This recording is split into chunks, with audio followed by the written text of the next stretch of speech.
안녕하세요. 오늘은 희년 토지 원칙과 그 실천 방안에 대해 살펴보고자 합니다.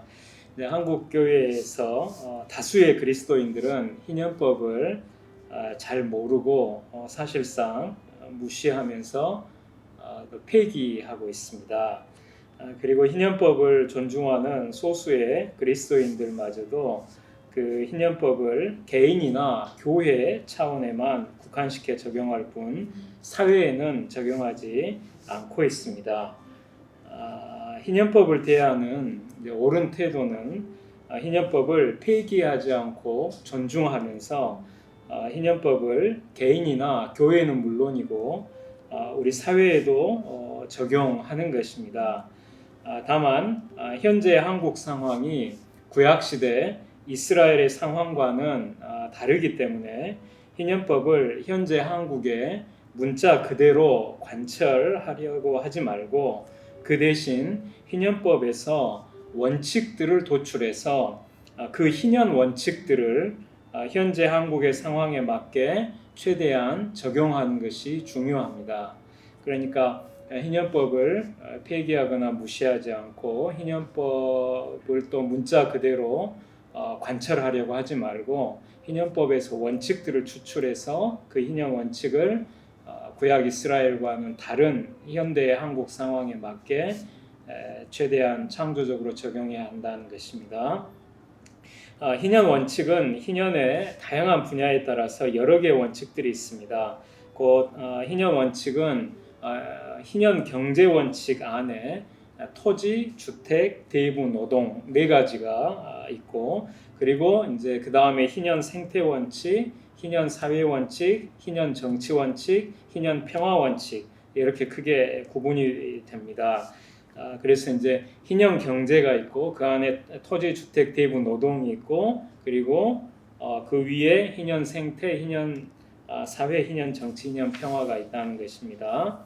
그 희년 경제라고 하는 것은 이 주빌리 이코노미라고 하는 것은 성경에 나타난 희년 경제법의 4대 원칙들이 현대 상황에 맞게 잘 적용된 대양 경제를 의미합니다. 그런데 이제 희년 경제법의 4대 원칙들 가운데 가장 중요한 것이 바로 희년 토지 원칙입니다. 희년 토지법은 희년 경제법의 나머지 세 가지 법들인 희년 주택법, 희년 대부법, 희년 노동법의 공통된 기초입니다. 그러니까 가장 밑에 가장 기초, 가장 중요한 토대로 희년 토지법이 있고 그 위에 희년 주택법, 희년 대부법, 희년 노동법 이렇게 세 가지가 서 있다는 것입니다. 그래서 만약 희년 토지법이 무너지면 그 위에 서 있는 나머지 세 가지 법들도 거의 무너질 수밖에 없는 그런 관계에 있습니다.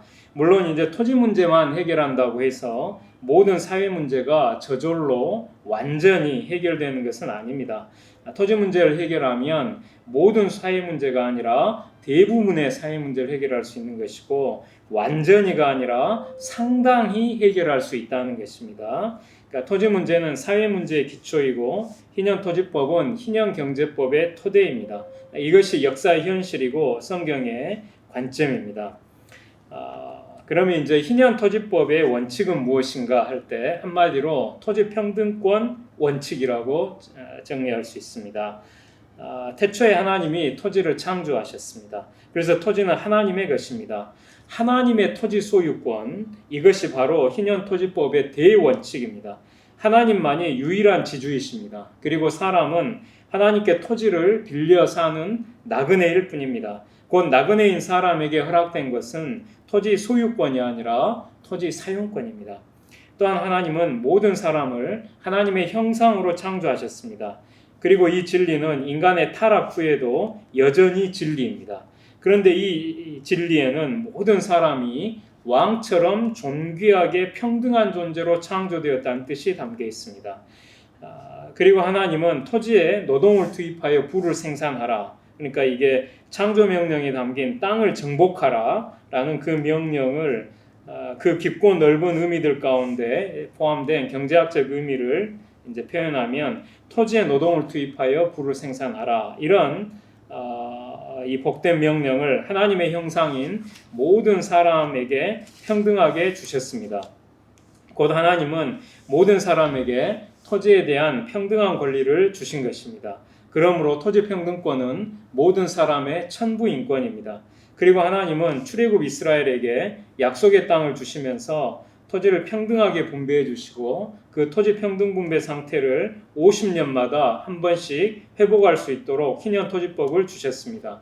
이 희년토지법의 대전제는 토지의 유일한 소유주이신 하나님이 토지 사용권을 출애굽 이스라엘의 모든 가족에게 평등하게 나누어 주셨다는 사실입니다. 하나님은 모세에게 이스라엘의 각 가족의 수를 헤아려서 그 수가 많은 가족에게는 많이, 그 수가 적은 가족에게는 적게, 곧 1인당으로 환산하면 평등하게 토지를 분배하라고 명령하셨습니다. 하나님은 구약 이스라엘 백성에게 토지 평등권 원칙에 따라 토지를 분배해 주신 것입니다. 그리고 이 토지 평등권을 보호해 주시기 위해서 여러 가지 토지 관련 명령들을 주셨습니다. 곧 지게표를 옮기지 말라는 명령을 주셨고 토지의 영구 매매를 금지하셨고 다만 토지 사용권을 다음 2년까지 한시적으로 매매하는 것만 허용하셨습니다. 그리고 토지 사용권을 팔았을 경우에 희년 전이라도 가까운 친족의 도움으로 혹은 본인 스스로의 힘으로 토지를 물을 수 있게 하셨고 그렇지 못할 경우에도 최후에는 도래하는 희년에 토지권을 회복할 수 있게 하셨습니다. 이 모든 것은 토지 평등권을 보호해 주시기 위해서였습니다. 그런데 하나님의 명령을 받아 여호수아가 토지 평등권 원칙에 따라 행한 토지 평등 분배는 토지 면적의 평등 분배가 아니라 토지 가치의 평등 분배였습니다. 요세푸스가 쓴 유대 고대사에 의하면 여호수아는 단순히 토지 면적을 사람 수로 나누어 그 수대로 이스라엘의 각 가족에게 평등하게 분배한 것이 아니라 땅의 비옥도에 따른 토지 가치를 고려해서 토지 그 가치가 높은 토지는 가치가 낮은 토지에 비해 1인당 토지의 면적을 작게 하는 방식으로 토지를 평등하게 분배했던 것입니다. 이것이 합리적인 방식이고 상식에도 부합하죠. 단순히 토지 면적을 사람 수로 나누어 그 수대로 이스라엘의 각 가족에게 평등하게 분배한 것이 아니라 비옥도나 위치에 따라 차등적인 토지 가치를 고려해서 가치가 높은 토지는 가치가 낮은 토지에 비해 1인당 토지의 면적을 작게 하는 방식으로 토지 가치를 평등하게 분배했던 것입니다. 요컨대 여호수아의 토지 평등 분배는 토지 가치의 평등 분배였습니다. 토지 가치의 평등 분배. 그리고 이것은 희년 토지법의 토지 평등 분배가 바로 지대 평등 분배라는 사실을 나타냅니다. 지대가 바로 토지 가치거든요. 그래서 여호수아가 행한 토지 가치의 평등 분배는 바로 지대 평등 분배라고 이렇게 요약할 수 있는 것입니다. 지대, 땅지 대가대에서 이 토지 사용의 대가라고 하는데 이것은 토지 사용권 가격을 의미합니다. 통상 한 해, 1년을 기준으로 합니다. 즉 연간 한 해 동안의 토지 사용의 대가, 곧 연간 토지 사용권 가격이 곧 지대입니다. 그런데 구약 성경의 지대에는 귀속지대와 실현지대가 있습니다. 먼저 귀속지대는 특정 토지를 기업으로 분배받은 사람이 실제 그 토지의 사용자가 되는 평상시에, 즉 자기 토지에서 자영노동을 할 때 그 생산물 중에서 그 토지를 기업으로 분배받은 사람에게 자연스럽게 귀속되는 지대입니다. 그래서 그 생산물 중에서 자연스럽게 귀속되는 지대라고 해서 귀속지대라고 하는 것입니다. 그러니까 이거 우리 시대에 견주어 보면 가령 건물주가 자기 건물을 타인에게 임대하지 않고 자기가 직접 그 건물을 사용해서 이제 부를 생산을 할 때 그 생산물 중에 그 지대가 포함이 돼 있죠. 그래서 그 지대는 그 건물주에게 자연스럽게 귀속되는 지대라고 해서 귀속지대가 되는 것입니다. 마찬가지로 이게 이제 특정 토지를 기업으로 분배받은 사람이 실제 그 토지의 사용자가 될 경우에, 그런 평상시에, 즉 자기 토지에서 자영노동을 할 때 그 생산물 중에서 그 토지를 기업으로 분배받는 사람에게 자연스럽게 귀속되는 지대, 이것이 바로 귀속지대인 것입니다. 그리고 다음으로 이제 실현지대가 있는데, 실현지대는 특정 토지를 기업으로 분배받은 사람이 실제 그 토지의 사용자가 되지 못하는 비상시에, 그러니까 예를 들어 큰 병이 들어서 노동 능력을 잃고 가족의 생계를 위해 토지를 다음 2년까지 한시적으로 타인에게 팔아야 할 때, 그 토지 사용권 매도에 의해 그 토지를 기업으로 분배받은 사람에게 일시불 소득으로 실현되는 지대, 그래서 이게 소득으로 실현되는 지대라고 해서 이 실현지대라고 하는 것입니다.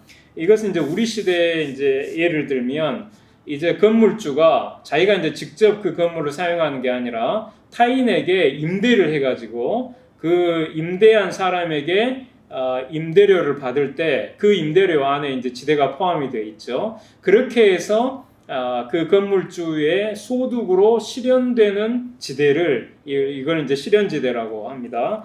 이제 마찬가지로 구약 성경의 실현지대는 특정 토지를 기업으로 분배받은 사람이 실제 그 토지의 사용자가 되지 못하는 비상시에, 그래서 큰 병이 들어 노동 능력을 잃고 가족의 생계를 위해 토지를 다음 2년까지 한시적으로 다른 사람에게 팔아야 할 때, 그 토지 사용권을 팔면서 그 대신 토지 사용권 가격을 일시불로 이렇게 소득으로 받아서 실현을 하죠. 이게 바로 이제 실현지대가 되는 것입니다. 구약토지법의 이제 중요한 특성은 아까 말씀드린 것처럼 토지 가치의 평등 분배입니다. 이 토지 가치의 평등 분배 상태 하에서 구약 이스라엘 가운데 이제 레위 지파를 제외한 모든 그 지파의 그 가족들 가운데 평상시에 자기 토지에서 자영 노동을 하는 대다수는 귀속지대를 평등 분배 받습니다. 귀속지대를 평등 분배 받아요. 그리고 역시 이제 토지 가치의 평등 분배 상태 하에서 노동 능력을 상실하여 생계를 위해 토지를 다음 2년까지 한시적으로 타인에게 팔아야 하는 그런 비상 상황에 처한 소수는 토지 사용권 매도에 의해서 실현지대를 평등 분배받습니다. 여기서 중요한 점은 평상시에 다수가 귀속지대를 받든 비상시에 소수가 실현지대를 받든 관계없이 애초에 이스라엘의 토지가 모든 가족들에게 평등 분배되어 있기 때문에 이스라엘의 모든 가족은 지대를 평등 분배받는다는 것입니다. 이것은 예컨대 이제 레위 지파에게 분배한 48개의 성읍과 그 작은 부속 토지를 제외하고 이제 구약 이스라엘의 농경 가능한 총 토지의 연간 지대 총액이 200만 세겔이라고 가정하고 또 레위 지파를 제외한 이스라엘의 총 인구가 200만 명이라고 가정할 때 각 가족이 평시에는 귀속지대 방식으로 비상시에는 실현지대 방식으로 받는다는 이 방식의 차이만 있을 뿐 1인당 1세겔씩, 그러니까 한 사람당 1세겔씩 지대를 평등 분배 받는 것입니다. 곧 이스라엘은 지대 평등 분배제 사회였다고 요약할 수 있습니다. 지대 평등 분배제 사회. 그리고 이제 토지는 모두 하나님의 것이고 이스라엘 백성은 하나님의 땅에서 살아가는 나그네로서 하나님께 토지 사용권을 받았기 때문에 땅을 빌려 쓰는 사람들인 이스라엘 백성이 토지의 유일한 소유주이신 하나님께 바친 그 11조와 각종 헌물은 지대를 의미하고 그래서 이 지대를 11조와 각종 헌물을 공유하여 이스라엘 공동체의 공공 목적을 위해 사용한 것은 이스라엘이 지대 공유제 사회였다는 사실을 의미합니다. 지대 공유제 사회. 그러므로 지대 공유제는 바로 앞에 지대 평등 분배제와 함께 구약 성경의 토지 제도를 지대의 소유와 분배에 초점을 두고 요약한 것입니다. 그래서 이 둘을 합해서 지대 공유 평등 분배제라고 요약할 수 있습니다. 지대 공유 평등 분배제. 요컨대 희년토지법은 간단하게 표현하면 이제 토지를 기준으로 삼을 경우에는 하나님의 소유인 토지를 평등하게 임차하는 제도, 곧 신유토지 평등 임차제, 신유토지, 하나님의 소유인 토지를 평등 임차제, 평등하게 임차하는 제도라고 할 수 있고 이제 지대를 기준으로 삼을 경우에는 지대를 공유하고 평등하게 분배하는 제도, 곧 지대 공유 평등 분배제라고 할 수 있습니다. 그러니까 다시 말씀드리면은 이제 희년토지법은 토지를 기준으로 할 때는 신유토지 평등 임차제이고, 그리고 지대를 기준으로 할 때는 지대 공유 평등 분배제인 것입니다. 그런데 이제 이 두 가지에 공통적으로 토지 평등권이 담겨 있습니다. 곧 토지 평등권을 실현하기 위해서 하나님의 소유인 토지를 평등하게 임차하는 것이고, 또한 지대를 공유하고 평등 분배하는 것입니다. 그래서 희년토지법의 원칙은 한마디로 토지평등권 원칙이라고 요약할 수 있습니다.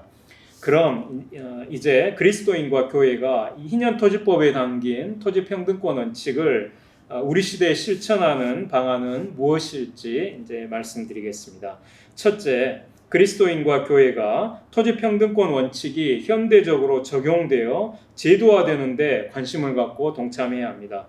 특히 헨리 조지가 주창한 지대조세제는 지대를 조세로 환수해서 공유하고 평등 분배하는 제도로서 지대 공유 평등 분배제입니다. 따라서 이것은 성경의 지대 공유 평등 분배제와 일맥상통하기 때문에 지대 조세제를 법으로 만드는 지대 조세제 입법 운동에 그리스도인과 교회가 동참해야 합니다.